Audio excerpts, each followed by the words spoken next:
Hello folks, my name is Cam Baliaho. I'm a registered sleep technologist, or also called polysomnographer.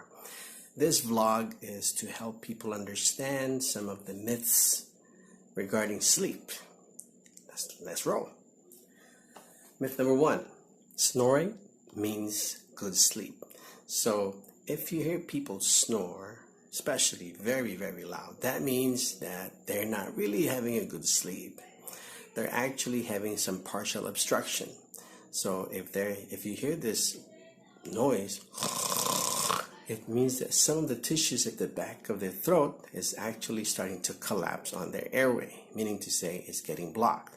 When the airway is getting blocked, it means that you have less oxygen getting into the body, meaning to say the rest of the body starts to suffer because you're actually choking.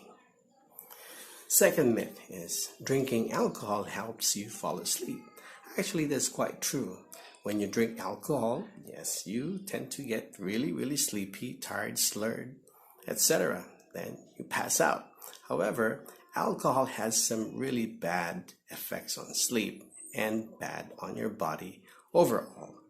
For one, when you drink alcohol and you already have some form of sleep apnea, it makes your sleep apnea even worse because the rest of your tissues are basically almost partially obstructing you while you're still awake. So it'll get even worse when you actually fall asleep, especially on your back.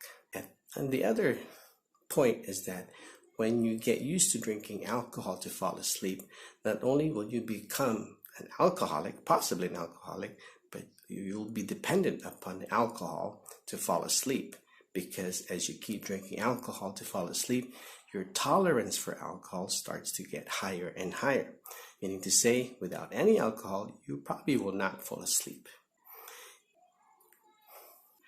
Now, third is it normal to wake up tired and sleepy every single day?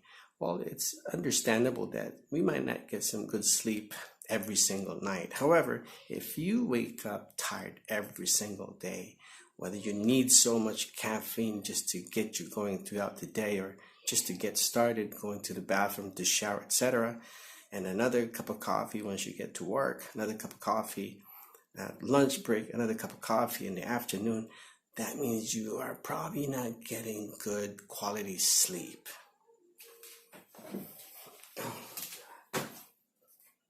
So after discussing a few of the myths of sleep regarding snoring, alcohol consumption, and waking up tired every day, then what do you need to do? Or what does that person that you may know need to do in order to fix things? Okay, for one, try to get an appointment to see a sleep doctor, because you don't want to self-help, because usually when it comes to something like this, it requires a specialist. So it's as easy as you go to see your own doctor to get a referral to be seen by a sleep specialist.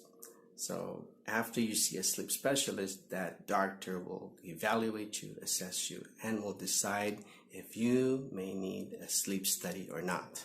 After you do a sleep study, then if you get diagnosed with whatever sleep problem you may have, it could be obstructive sleep apnea where the back of your airway collapses, then the next thing for you to do is to get treatment.